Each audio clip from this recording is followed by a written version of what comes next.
ونصلي على رسوله الكريم أما بعد.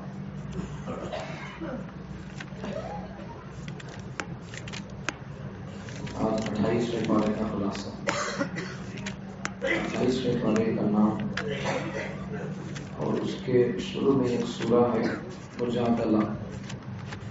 مجادلہ کے معنی مجادلہ سورہ کا نام کا ذکر کے سننے آگے ہیں. بات آئے گی. کچھ سورے ایسے ہیں جن کے نام عورتوں کے نام پر رکھے گئے، ان میں سے یہ سورہ بھی ہے.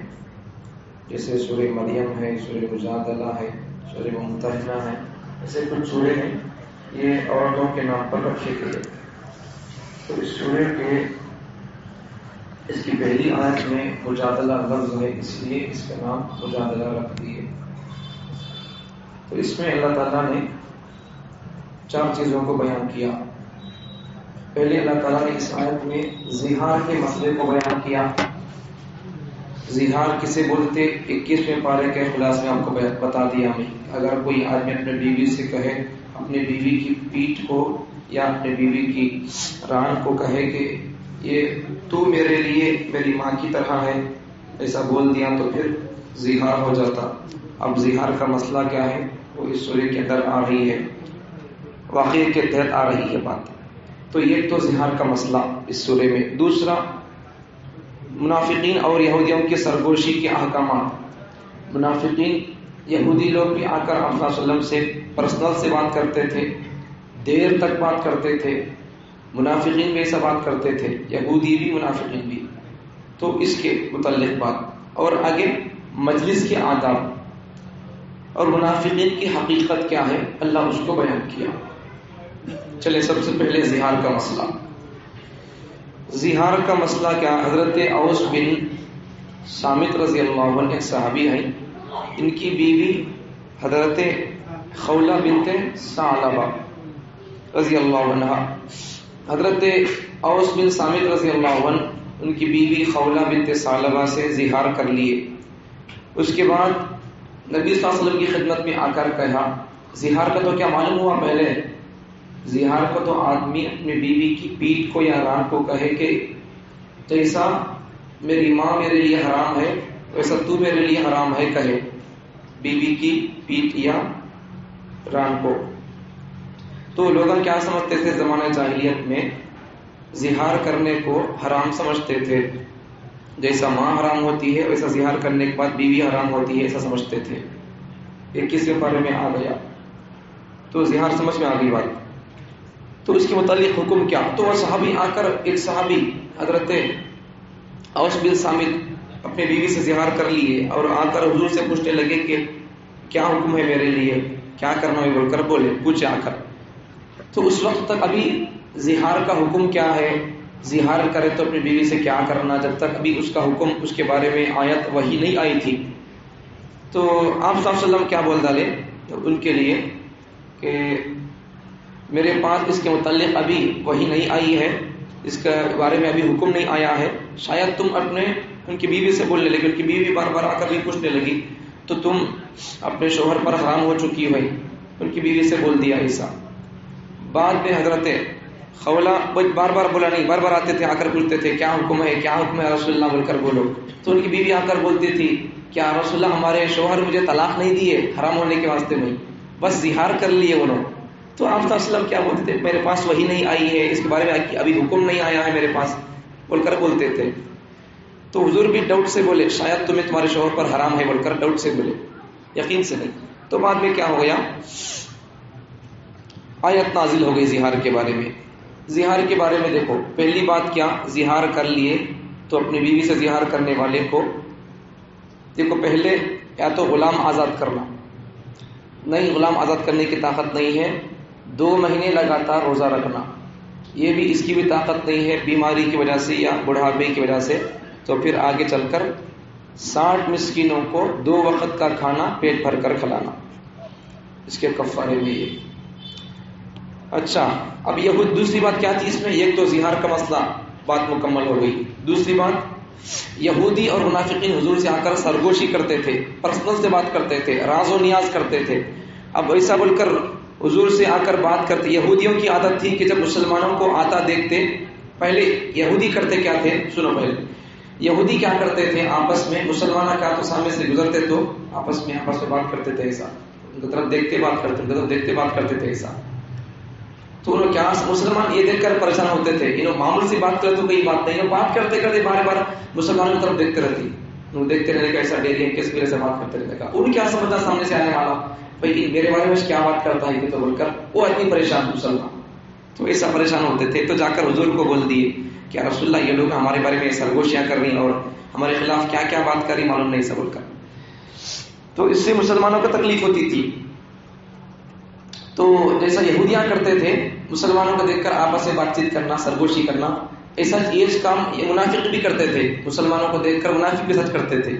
تو مسلمان کو تکلیف ہوتی تھی، حضور سے جا کر شکایت کرے یا رسول اللہ یہودی بھی منافق بھی ہمارے کو دیکھ کر باتیں شروع کر لیتی، ہمارے بارے میں دیکھتے تھی بات کرتے تھے. اس لیے کبھی کسی کو آپ اپنے بارے میں کیا کی بات کر لیتے تو تمہیں دیکھ کر بات کر لینا. تمہیں بات کرتے دوستان کسی کی طرف دیکھ کر ہنسے تو ان کیا سمجھ جاتا میرے بارے میں بول کو کیا ہنستے کہ تم لوگ میری غلطی انہی سے کیا بولتا ہے کہ تو بول کر وہ آدمی پریشان ہوتا. ایسا بھی کرنا جائز نہیں ہے. اس آیت کے تحت وہ بات آ گئی. تو بعد میں کیا ہوا، اللہ تعالیٰ یہودی اور منافق لوگوں کو سرگوشی ایسا کرو نہ کو اللہ اس سے منع کیا. پھر بھی یہ لوگ باز نہیں آتے تھے، بچتے نہیں تھے، پھر بچ کام کرتے تھے. تو اللہ تعالیٰ انہوں کیا بات کرتے تھے کہ اللہ تعالیٰ کو اس کے بارے میں معلوم ہے. انہوں بولتے سمجھتے ہیں کہ ہمیں کیا بات کرتے ہیں کہ معلوم نہیں بول کر، لیکن اللہ کو سب کی باتیں معلوم ہے، بلکہ انسانوں کے دلوں میں پیدا ہونے والے خیالات کا بھی اللہ کو علم ہے. انسان کل کیا کرے گا یہ بھی اللہ کو معلوم ہے. آگے مجلس کے آداب، دو باتیں ہو گئے، آگے مجلس کے آداب. نبی کریم صلی اللہ علیہ وسلم ایک مرتبہ صفہ چوندرے پر بیٹھ کر تھے تو کچھ بدری صحابہ آ گئے. بدر کے صحابہ کی فضلت الگ ہے، سمجھ میں آ رہی. صحابہ میں سب سے پہلا مقام 4 خلفاء کا، حضرت ابو بکر، حضرت عمر، حضرت عثمان، حضرت علی. ان کے بعد پھر بدری صحابہ کا ہے، اس کے بعد پھر ترتیب الگ الگ ہے یہ سب. تو جب آپ صلی اللہ علیہ وسلم صفہ چوندرے پر بیٹھے تو بدری صحابہ ان کا الگ مقام ہے. یہ صحابہ آ گئے بڑے صحابہ ہیں تو ان کا مقام الگ ہے. تو یہ صحابہ آنے کے بعد مسجد میں مجلس میں جگہ نہیں دے رہی لوگ. تو حضور بولنے لگے بھائی ذرا ان کو جگہ دو، ان کو لے جا کر کچھ جگہ چھوڑو ان کے واسطے. تو جگہ نہیں دے رہی لوگ، ہٹے تیار نہیں، ہٹ رہے بھی نہیں، ہل رہے بھی نہیں. تو حضور صلی اللہ علیہ وسلم بولنے کے بعد بھی نہیں ہٹ رہے. تو حضور صلی اللہ علیہ وسلم نے کیا فرمایا، چلو اٹھو یہاں سے، تمہیں اٹھ کر چل جاؤ یہاں سے، تمہیں اٹھ کو جا کو وہ بدری صحابہ کو تمہیں جگہ دے بول کر بول ڈالے. تب یہ بات سننا تھا، منافقین شروع کر لیے. منافق کیا شروع کر لیے، منافق طنز کرنے لگے کہ کیا ہو گیا، مجلس سے ہم کو اٹھاتی ہیں تمہیں، ایسا بول کر حضور پر اعتراض کرنے لگے. جب تمہارے پہلے بول ڈالے، بڑے صحابہ ان کا مقام بڑا ہے، جب بڑے آگے تو ان کو بڑھ پڑھ کے خیال کر کو ان کو عزت دینا.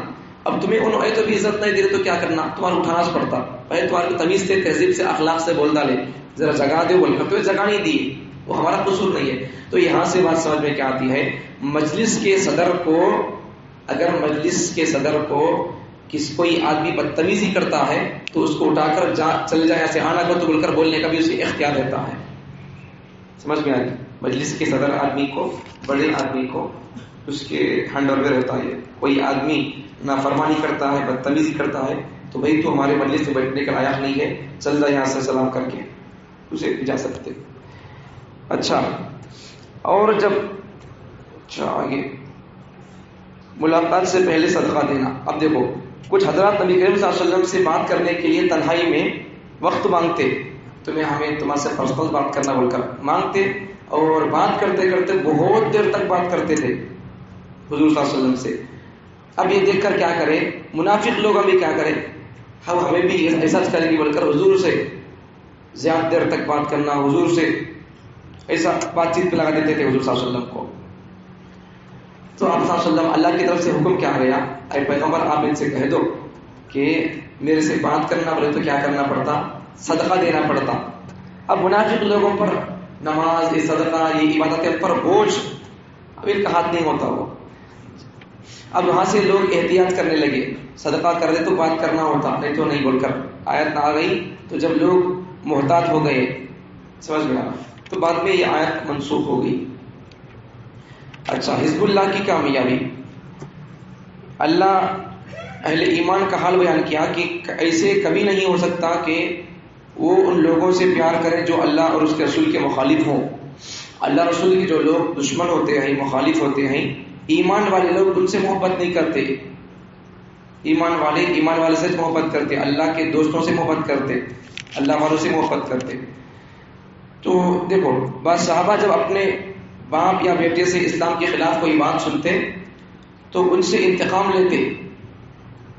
مثال کے طور پر حضرت ابو بکر صدیق رضی اللہ عنہ, ابھی ان کے والد اسلام نہیں قبول کرے تھے, تو حضور کے بارے میں جب ان کے بابا ابو قحافہ, حضرت ابو بکر صدیق کے والد صاحب, حضور کے بارے میں کوئی بات کہہ دیے, نازیبہ بات, بے ادبی کی بات کر دیے, تو حضرت ابو بکر صدیق رضی اللہ عنہ ان کے باپ بول کر دیکھے نہیں, نبی کے محبت میں ان کے باپ کچھ مارے. نبی کی محبت ایسی ہے, نبی کی محبت میں دیکھو انہوں اپنے ماں باپ کا بھی خیال نہیں کرے. مطلب کیا, جب ابھی ان کے بابا اسلام قبول نہیں کرتے تو نبی کے بارے میں کچھ بول دیے تو انہوں برداشت نہیں کرے. تو ایمان والے لوگوں کو نبی سے اپنی جان سے بڑھ کر محبت ہوتی ہے, اللہ سے بھی ہوتی ہے. اللہ وہ بیان کیا. تو ایمان والے لوگ اللہ کے دشمنوں کو اپنا دوست نہیں بناتے. چلو آگے, سورہ حشر. اس سورہ کو حشر نام کیوں رکھے, تو اس سورہ کے دوسری آیت میں یہ لفظ حشر موجود ہے, یہ اول الحشر بول کر, اس لیے اس سورہ کا نام حشر رکھ دیے. اس میں جب نبی کریم صلی اللہ علیہ وسلم ہجرت کر کے مدینے کو تشریف لے گئے تو یہود سے امن کا معاہدہ ہوا, وعدہ ہو گیا یہودیوں سے, بھئی مدینے پر کون تو حملہ کرے تو, مدینے پر کون تو لڑی پڑے تو تمہیں ہمیں بول کر مل کر ان کا دفاع کرنا, مدینے کا دفاع کرنا, ہمیں دونوں ایک ہو کر مدینے کا دفاع کرنا, ہمیں دونوں ایک ہو کر آنے والے دشمن کو ہمیں ختم کرنا, ایسا بول کر معاہدہ ہوا, ہمیں آپس میں لڑیں گے نہیں, ایسا بول کر. تو بعد میں کیا ہوا, یہ لوگ انہوں نے اسے قبول کر, اچھا بول کر قبول کر لیے بات کو, معاہدے کو. لیکن بعد میں کیا ہوا, یہودیوں کے ایک قبیلے بنو نذیر کے پاس آپ صلی اللہ علیہ وسلم یہ معاہدے کے شرائط دکھانے کے واسطے گئے.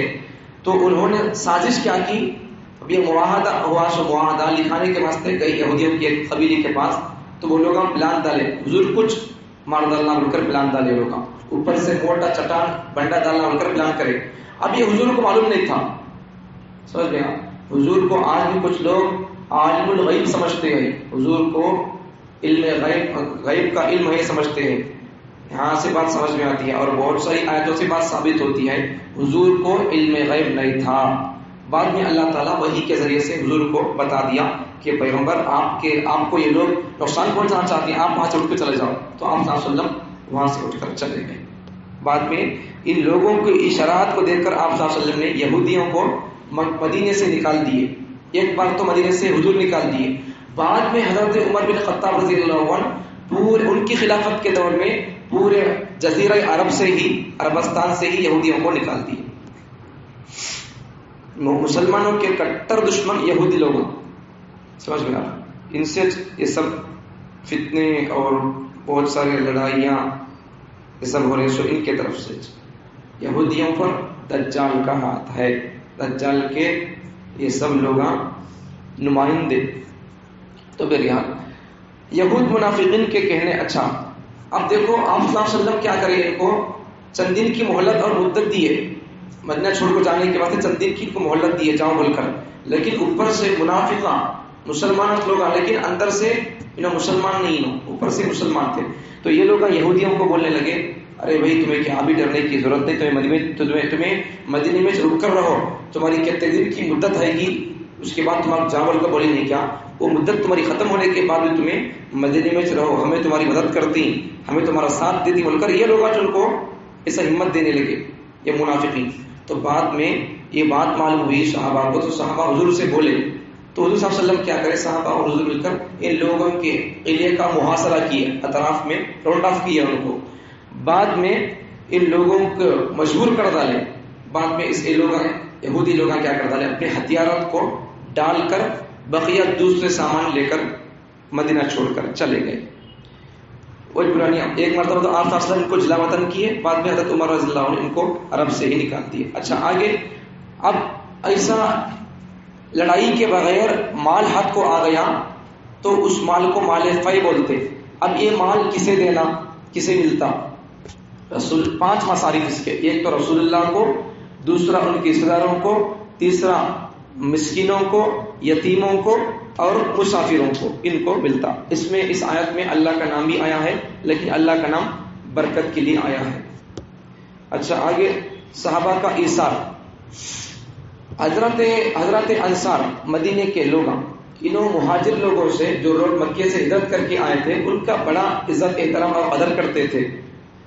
تو خصوصاً حضرت ابو طلحہ انصاری رضی اللہ عنہ, ایک مرتبہ آپ واقعہ سنے ہوں گے فضائل اعمال میں, آپ صلی اللہ علیہ وسلم ایک مرتبہ مہمان کو لا کر بولے کہ بھئی یہ میرے مہمان ہیں, ان کا اکرام کون کرے گے, ان کو کھانے کا انتظام کون کرے گے؟ تو حضرت ابو طلحہ رضی اللہ عنہ میں کر دوں بول کر لے کر گئے. ان کے گھر میں کھانا بہت کم تھا, لیکن اس دن کیا ہوا, انہوں اپنے بچوں کو بھوکے رکھ کر خود انہوں اپنے بیوی اور شوہر, انہوں خود صحابی بھی بھوکے رہ کر آنے والے مہمان کا, نبی کے مہمان کا اکرام کرے. دیکھو ایسا مہمانوں کا اکرام ایسا کرتے تھے لوگ. آج ہمارے اندر مہمانوں کا اکرام نہیں ہے.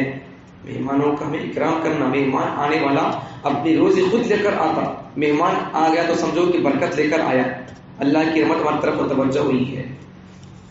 نہیں تو پھر ہمارے گھر کو مہینے ہو جا رہی, مہمان نہیں آنے کا مطلب کیا؟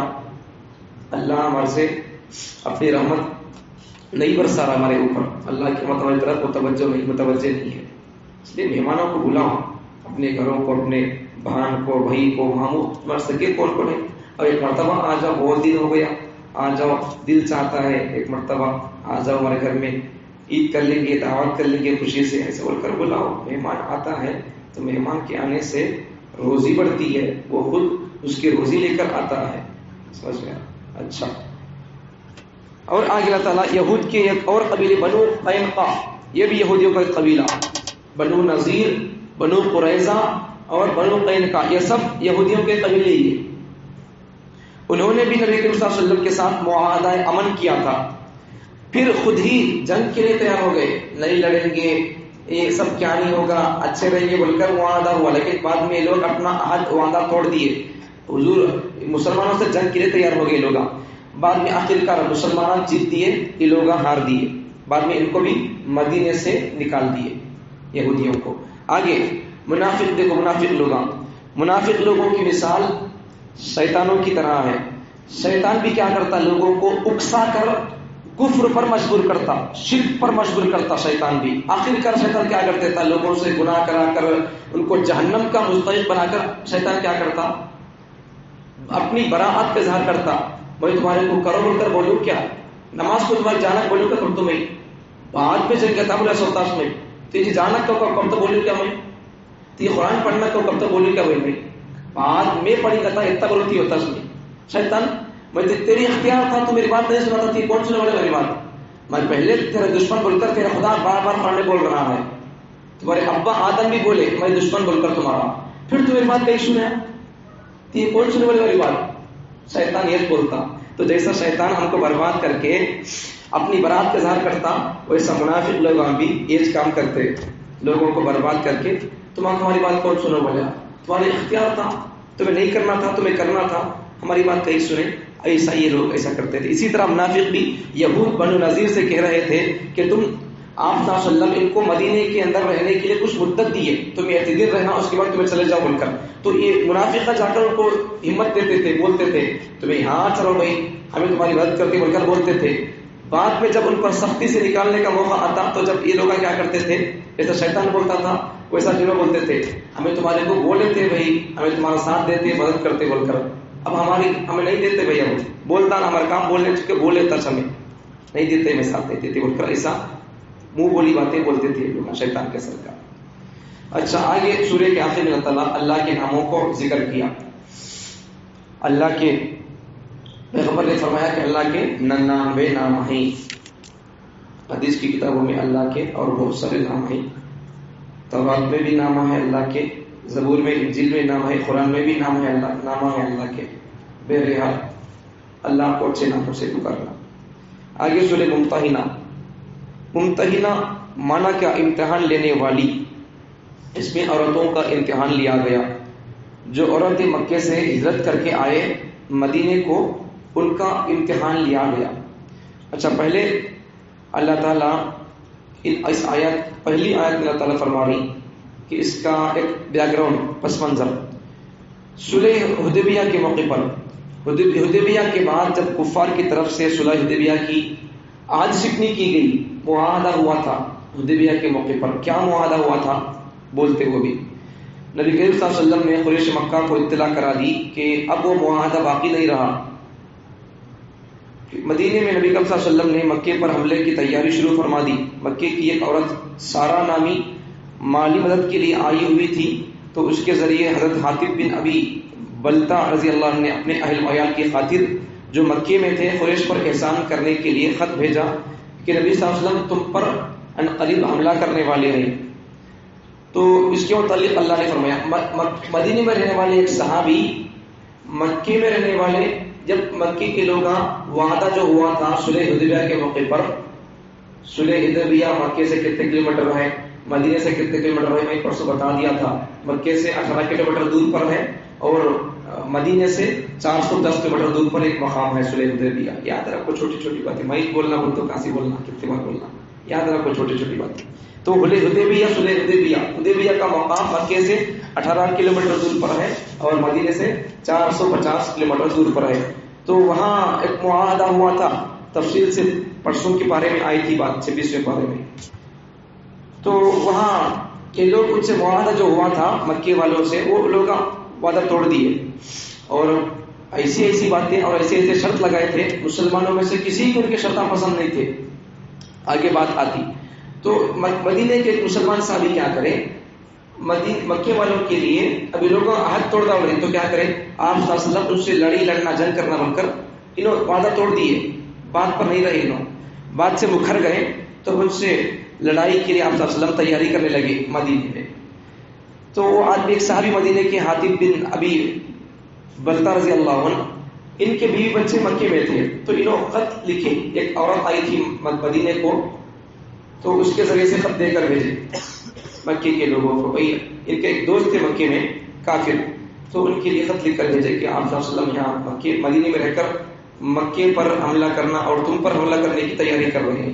تو اللہ فرما لی کہ بھائی جو اللہ کے دشمن ہیں وہ تمہارے دشمن ہیں، تمہیں ان کے ساتھ اپنے دلوں میں محبتیں بھرو رکھو. جو دشمن اللہ کے ہیں وہ تمہارے دشمن ہیں، تمہیں ان سے دل لگی اور تمہارے دل میں ان کے لیے جگہ نہ ہو، کفار کے لیے تمہارے دل کے اندر جگہ نہ ہو. اللہ یہ بیان فرمایا. اچھا، آگے اللہ تعالیٰ نے کفار سے ترک موالات پر تاکید. اب حضرت ابھی یہ صحابی لکھ کر بھیجے خط کفار کے لیے، تو اللہ فرما رہی کہ تم ان پر احسان کرو نہ کرو، تم ان کے بارے میں اتنی بھی خیر خواہی کا معاملہ کرو نہ کرو. یہ لوگ تمہارے دشمن ہیں، تم ان کو دوست نہ بناؤ. اب اس کی تاریخ میں اللہ تعالیٰ نے حضرت ابراہیم علیہ السلام کی طرف اشارہ فرمایا کہ حضرت ابراہیم علیہ السلام اور ان کے خاندان، خود ان کے والد بھی سب شرک میں ڈوبے ہوئے تھے، لیکن حضرت ابراہیم علیہ السلام بولتے کیا تھے، تمہیں یہ سب چھوڑو ورنہ میں تم سے لڑوں گا. یہ بولتے تھے میں تم سے دشمنی کروں گا، یہ بولتے تھے ابراہیم علیہ السلام. تو معلوم کیا ہوا، خلاصہ کیا کہ جو اللہ رسول کے دشمن ہوتے ہیں وہ مسلمانوں کو دشمن ہوتے ہیں، ان سے دوستی نہیں کرنا. اب عملی طور پر بھی اگر عملی طور پر بھی ہم کسی کو فالو کرتے ہیں تو وہ بھی ہمارے دشمن ہیں، ان کو فالو نہیں کرنا. عملی طور پر کا مطلب کیا؟ اب دیکھو بہت سارے مسلمان عملی طور پر مسلمانوں اسلام کے دشمنوں کو فالو کرنے کا. عملی طور پر کا مطلب کیا؟ اب مثال کے طور پر سمجھو، اب ہمارے بال ہیں، ہمیں اپنے بال ہو، ہمارے کپڑے ہو اور ہمارے پینٹ شرٹ ہو، یہ ہمیں سب بھی کیا کرتے بولو، اس وقت کون سا ہیرو کون سا قسم کا ڈریس پہنتا ہے وہ دیکھ کر ہمیں پہنتے. اس وقت کون سے ہیرو کے بال کیسے ہیں، اب ماڈرن کون سا ہے وہ دیکھ کر ہم ان کی عمل اور ان کی عمل کی ہمیں نقالی کرتے. یہ بھی عملی مشابہت ہے، اس سے بھی دشمنان اسلام کی نقالی ثابت ہوتی ہے، اس سے بچ کر رہنا چاہیے. اچھا، صلح حدیبیہ کی شرائط میں سے ایک شرط کیا تھی کہ جو لوگ، اگر کوئی مسلمان مدینے سے مکہ چلا گیا، وہ مسلمان واپس نہیں جائے گا. سمجھ میں آیا؟ اگر کوئی مسلمان مدینے سے مکے کو چلے گئے تو اسے واپس نہیں بھیجتے مدینے کو. اگر کوئی مکے سے مدینے کو گیا تو اسے مسلمانوں تمہارے کو ہمارے آدمی کو واپس بھیجنا پڑتا بول کر ایسی سخت شرط لگائے. سمجھ میں آیا؟ تمہارا آدمی مکے کو آیا تو ہمیں اسے نہیں بھیجتے, ہمارا آدمی تمہارے مدینے کو آیا تو کیا کرنا پڑتا تمہیں, ہمارے آدمی کو واپس بھیجنا پڑتا. ایسی سخت شرائط لگائے تھے. ایسی ہر ایک شرط بھی اس وقت اس صلح حدیبیہ کی شرائط میں سے ایک شرط بھی برابر ڈھنگ کی نہیں تھی. سب مسلمانوں کی مخالفت میں اور اللہ رسول کے مخالفت میں بنائے تھے. وہ سب شرائط کو سن کر صحابہ کو بھی غصہ آ رہا تھا. بہرحال اللہ ان پر سکونت نازل کر دی تھی, تحمل اس وقت کر لی. بعد میں اللہ تعالیٰ 1-2 سال کے بعد مکہ فتح کر کے حضور کے ہاتھ میں اللہ کر دیا. لمبا چھوڑا قصہ سورہ فتح میں آ گیا. تو ہوا کیا کہ سارے عورتیں ہجرت کر کے مدینے کو آ گئے. اب انہوں کیا بولے, اگر ہمارے مکے سے تمہارے مدینے کو آ گئے تو کیا کرا, ان کو واپس بھیجنا بول کر بولتے تھے. تو وہاں بات آئی کہ بھائی وہ جو بات ہے مسلمان اگر مدینے کو آ گئے مکے سے تو پھر تمہیں واپس بھیجو بول رہے, تو وہ بات مردوں کے سلسلے میں ہے. اگر عورتیں مکے سے مدینے کو آ گئیں مسلمان بن کر تو اب اسے ان کو نہیں بھیجے گی. یہ عورتیں الگ ہے, عورتوں کا مسئلہ الگ ہے بول کر یہ بات ثابت ہو گئی. تو میرے آگے چلیں گے. اللہ تعالیٰ آگے مسلمان عورتوں سے بیعت لینے کے بارے میں اللہ بیان کر رہا ہے. آپ صلی اللہ علیہ وسلم سے اللہ نے فرمایا کہ تم ان سے بیعت لو. عورتوں سے آپ صلی اللہ علیہ وسلم بیعت لیے. کیا بارے بیعت لیے؟ شرک نہیں کرنا, اور اسی طرح چوری نہیں کرنا, زنا نہیں کرنا, اپنے بچوں کو قتل نہیں کرنا, اور اسی طرح بہتان الزام نہیں لگانا کسی پر, اور آگے اللہ تعالیٰ ان کو گناہ نہیں کرنا.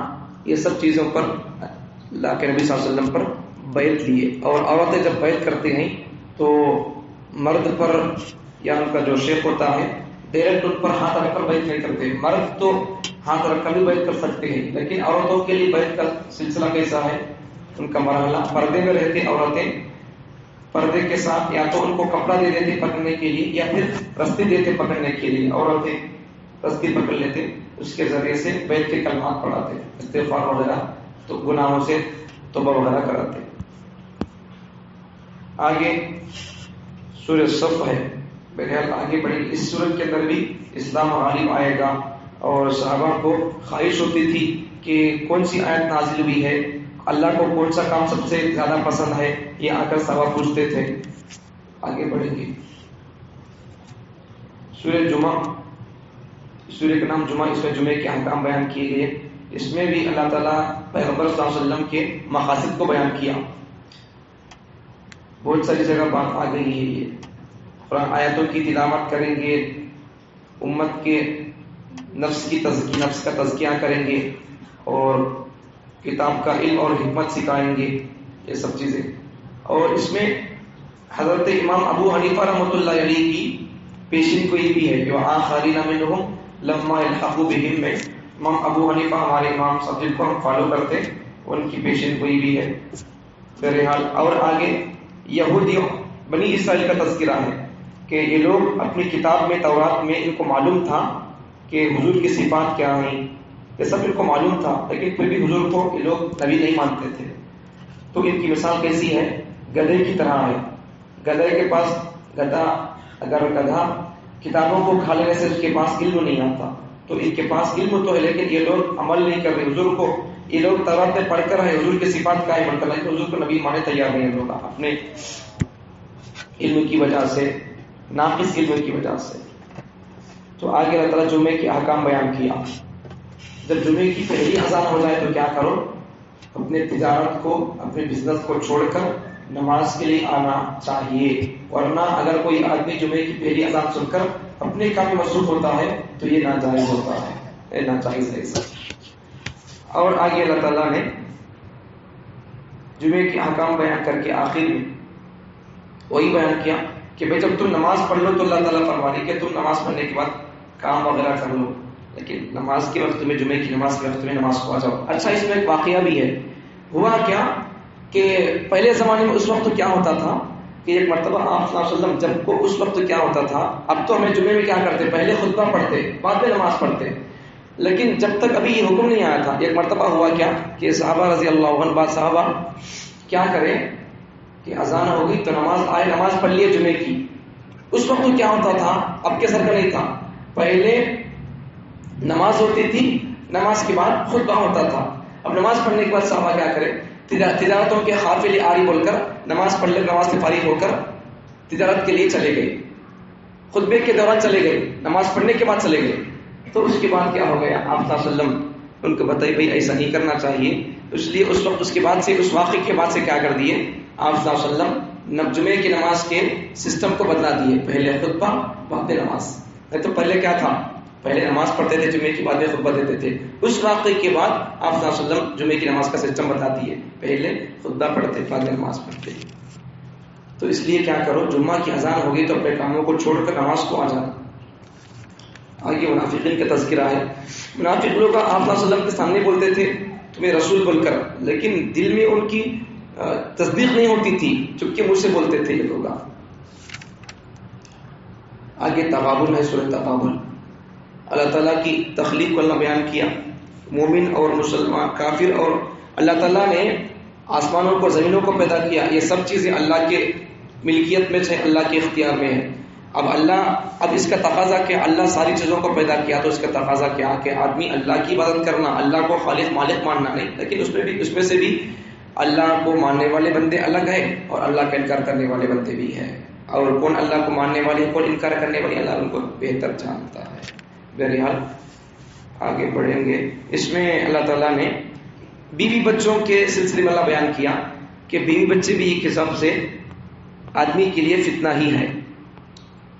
آدمی کے لیے بیوی بچے فتنہ ہے. تو اس لیے آدمی بیوی بچوں کو دینی تعلیم سے آراستہ کرے اور ان کو قرآن بھی پڑھائے، دین بھی پڑھائے، دین بھی سمجھائے، حقوق سمجھائے. ورنہ آدمی پھر اگر دین کو سمجھے گا نہیں تو آدمی کیا کرتا سمجھ میں نہیں آتا. اس لیے آدمی اگر بیوی بچوں سے، بیوی سے بھی اگر غلطی ہو گئی تو آدمی معاف کرنا. آیت میں ہے ایمان والوں کو فرمایا کہ تمہاری بعض بیویاں اور تمہاری بعض اولاد تمہارے لیے دشمن ہیں. دیکھو مطلب یہ کہ جس طرح دشمن سے تکلیف پہنچتی ہے اسی طرح ان سے بھی پہنچتی ہے. ان کے معاملے میں ذرا احتیاط سے کام لو، اور جہاں تکلیف کا اندیشہ ہو وہاں ذرا احتیاط سے کام لینا چاہیے. اگر باہمی جھگڑا ہو جائے، اولاد یا بیوی نافرمانی کرے اور تم معاملے کو سلجھنا چاہو تو ان کو کبھی کچھ احساس ہو، ان کو بھی کچھ احساس ہو، تو 3 باتوں کا خیال کرو. بیوی بچوں سے غلطی ہو گئی اور ان کو غلطی کا احساس بھی ہے تو کیا کرو، 3 کام کرو. ایک، زبان سے ان کو معاف کرو. دوسرا، دل سے بات نکال دو. سمجھ میں آ گیا؟ معافی چاہ رہی بیوی، معافی چاہ رہی، غلطی ہو گئی بول کر، اولاد معافی چاہ رہی تو ان کو معاف کر، اچھی بات، ٹھیک ہے معاف کر ڈالو، کوئی بات نہیں بول کر ان کو معاف کر ڈالو. دوسرا، دل سے بھی نکال دو. ایک مرتبہ جھگڑا ہوتا ہے تو لوگ ایک مرتبہ یا کبھی ہوئی سو بات کو، کبھی ہوئی سو پرانی پنچایت کو بار بار وہی دوہرا کر لڑتے رہتی. اسے نکال دینا دل سے. لڑیاں ہونے کا اس کے واسطے ہوئی سو باتوں کو بولتے رہتی تھے، پیچھے کا مقت سناتے رہتے. کیا حفظ کرنے کے کہا تو بھی قرآن کا نہیں، دور کرنے کا تو بھی پیچھے کے اٹھا کو بولتے رہتی، پیچھے کے اٹھا کو بولتے رہتی. دور کرتی کیا تو قرآن کا نہیں بولنا پیچھے کے.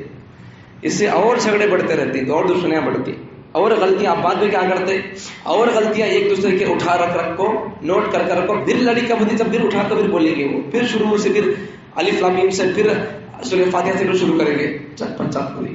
اس کا سے دل سے معاف کر دینا، اسے نکال دینا دل سے وہ بات کچھ.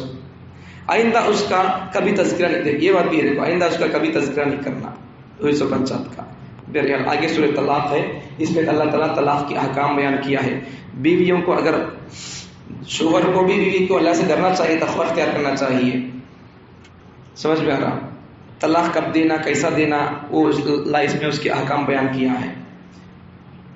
اس لیے طلاق حلال چیز ہے، لیکن حلال چیزوں میں سے مبغوض حلال ہے، ناپسندیدہ حلال ہے. حلال چیز جب کوئی آدمی اپنی بیوی کو طلاق دیتا ہے تو اللہ کا عرش کانپتا ہے.